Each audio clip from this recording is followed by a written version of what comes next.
Va a atacar el área. Miguel y el centro. ¿Dónde está Ferfer? Atropella a Ferfer.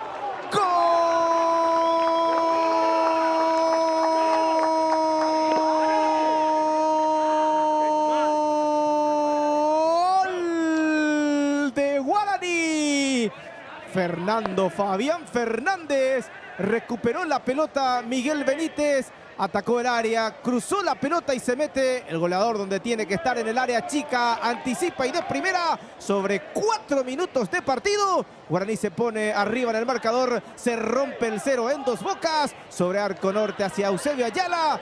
Allí apunta el indio. Guaraní gana 1-0. Qué buen centro de Miguel. Buena definición de Ferfer. Crúzate, buena pelota para Miguel. Allí está Benítez. Acompaña a Ferfer, atropella por allí el remate.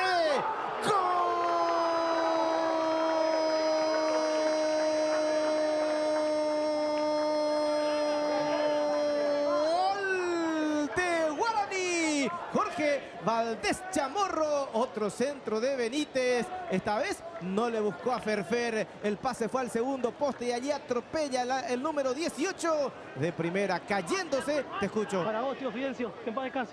Para el tío Fidencio, el gol del 18, Guaraní gana el partido 2-0, lo hizo Valdés Chamorro.